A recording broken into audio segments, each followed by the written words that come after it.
몰디브는 2월 27일 한국을 전격 입국 금지시켰습니다. 당시 코로나19가 한국에 급속히 확산하면서 인도양의 섬나라 몰디브는 자국의 안전을 위해서 처음에는 대구를 입국 금지시키더니 경북, 경남, 서울, 부산, 경기까지 확대했습니다. 몰디브는 코로나가 확산되면 국가의 특성상 치명적인 의료 붕괴가 올 수 있는 상황이므로 한국에 선제적인 대응을 한 것입니다. 그런데 2개월 뒤인 4월 말경에는 정반대의 일이 일어납니다.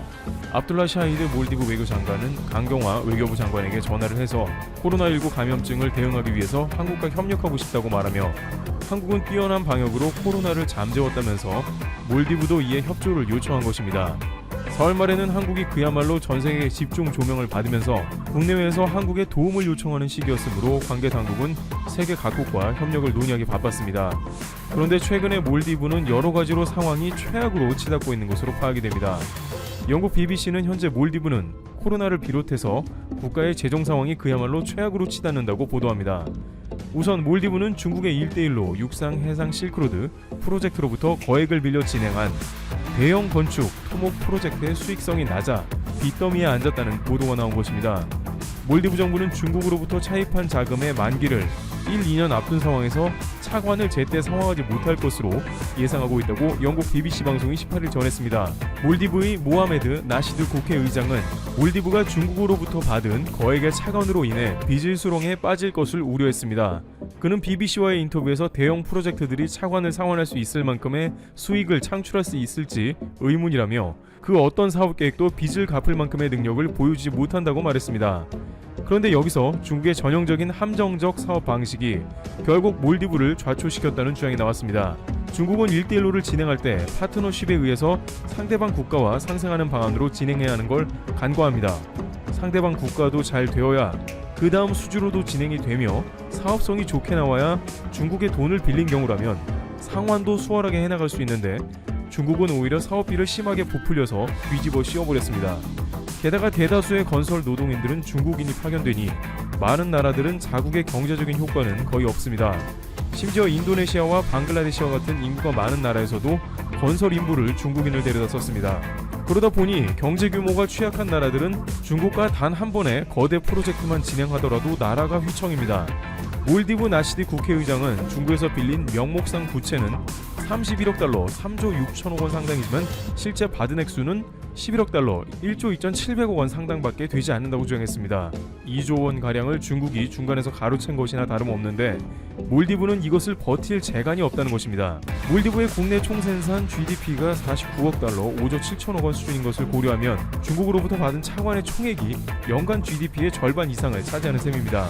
결정적으로 중국에서 빌린 대규모 자본으로 진행한 사업 중 말레섬과 훌루 말레섬을 잇는 대형 교량 시나말레가 대표적으로 수익성이 낮은 것으로 지목되고 있습니다. 몰디브 정부는 이 다리를 통해서 관광 활성화는 물론 몰디브 경제가 살아날 것으로 예측은 했는데 문제는 중국 정부와의 1대1로 계약이 어떤 의미인지 공사비가 어떻게 될지 세밀하게 검토하지 않은 것입니다.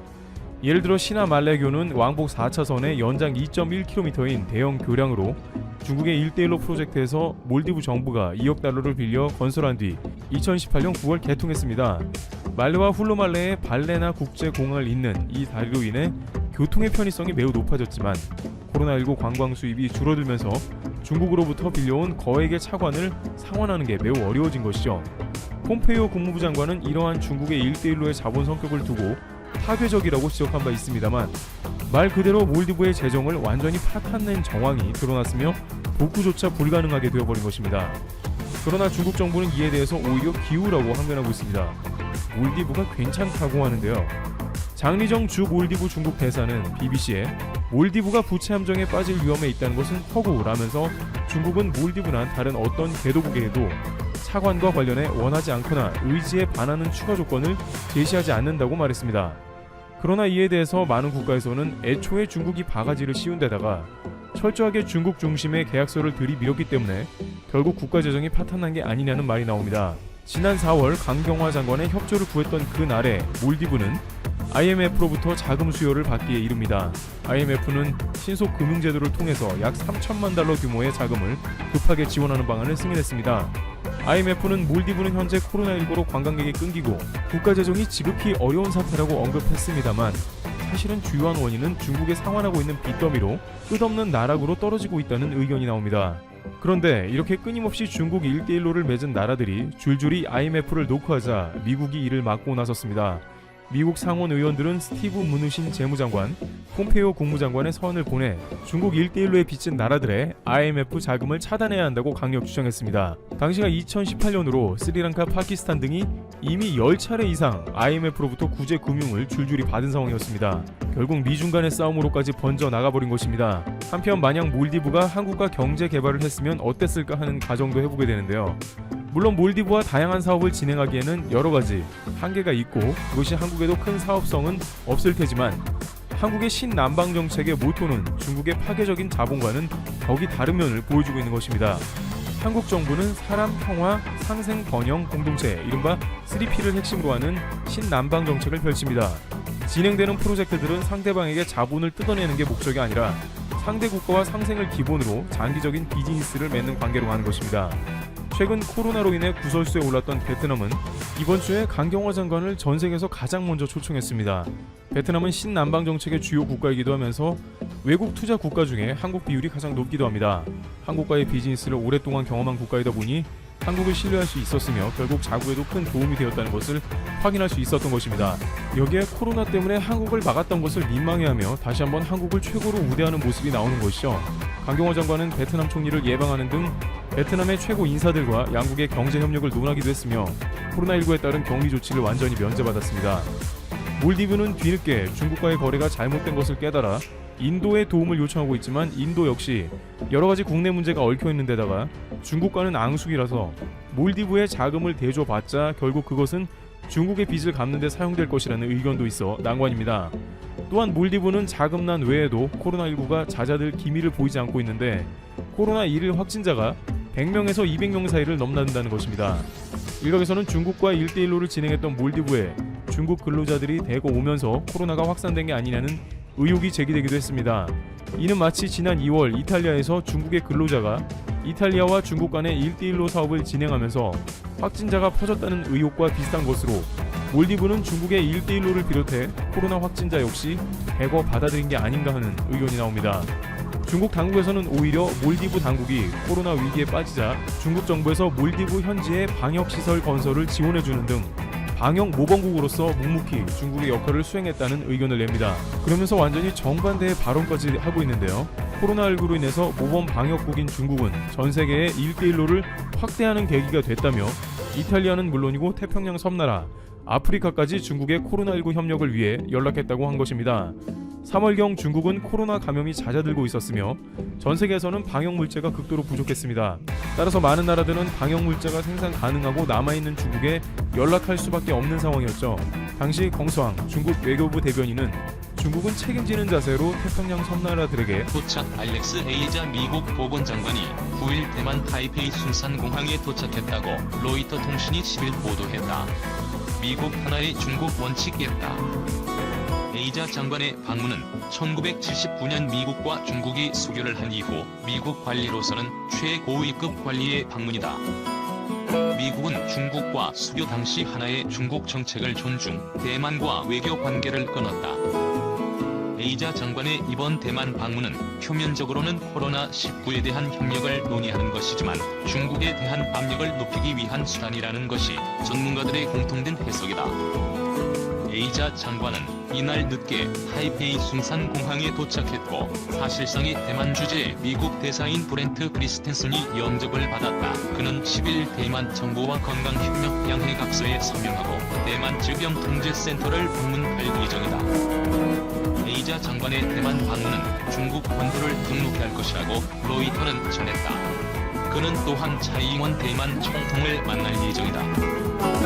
유럽서 면박당한 중외교부장 독일도 홍콩 보안법 처하라, 이중 갈등과 코로나19 책임 회피, 홍콩 국가보안법 사태 등으로 국제적 고립에 처한 중국이 유럽연합을 찾아가 손을 내밀었으나 별다른 도움을 얻지 못한 채 오히려 자국 내 인권 침해 문제가 집중 부각되는 역풍을 맞았다. 프랑스와 네덜란드에 이어 독일 외무장관도 중국의 아킬레스건인 홍콩과 신장이고르 지역 인권 침해 문제를 제기하며 중국 외교부장에게 대놓고 면박을 줬다. 인권 문제에 대한 서방과 중국의 뚜렷한 인식 차이와 감정이 꼴을 엿볼 수 있는 대목이다. 2일 홍콩 사우스 차이나 모닝 포스트 등에 따르면 하이코 마스 독일 외무장관은 1일 중국의 홍콩 국가보안법을 철회하고 국제감시단의 신장이구르 지역 방문을 허용하라고 촉구했다. 마스 장관은 이날 왕이 중국 외교 담당 국무위원 겸 외교부 장과 회담 후 가진 기자회견에서 홍콩 보안법 영향에 대한 우리의 우려가 여전하다는 것을 알고 있을 것이다. 홍콩의 한나라 두 체제 원칙이 완전하게 적용되길 바란다고 밝혔다. 그는 또 홍콩에서 입법회 의원 선거가 아무 방해를 받지 않고 신속하게 진행돼야 한다고 요구했다. 홍콩 입법 의원 선거는 당초 9월에 실시될 예정이었지만 홍콩 정부는 코로나19 사태를 이유로 1년 연기했다. 마스 장관은 중국이 유엔 감시단의 신장이구르 지역 수용소에 대한 접근을 허가한다면 우리는 매우 환영할 것이라며 신장 지역 인권 침해 문제도 거론했다. 이에 왕이 부장은 홍콩이든 신장이든 모두 중국의 내정에 속한다.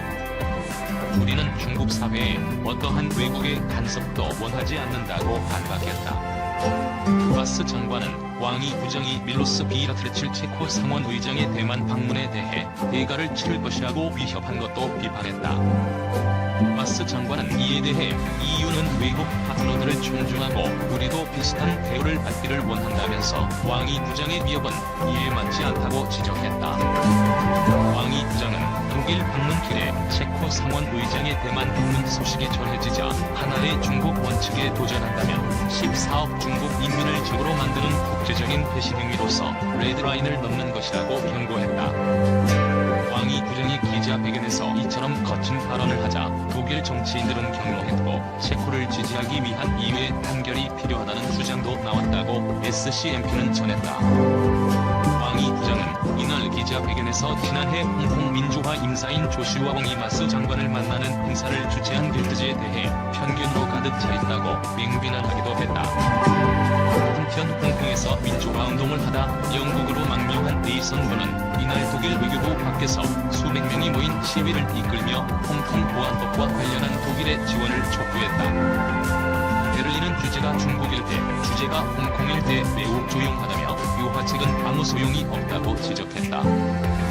앞서 에마뉘엘 마크롱 대통령은 지난 28일 엘리제궁에서 왕이 부장을 접견하고 홍콩의 민주화 요구와 중국 신장이구르 지역의 이슬람 소수민족 인권 문제에 대한 우려를 제기했다. 장이 브르드리안 외무장관도 다음날 왕 부장과 회담에서 신장과 홍콩에서 인권 상황이 심각하게 악화하는 것의 우려를 표명했다. 스테프 블로크 네덜란드 외무장관도 왕 국무위원을 만나 홍콩 보안법과 위구르족 상황에 대해 우려를 전달했다.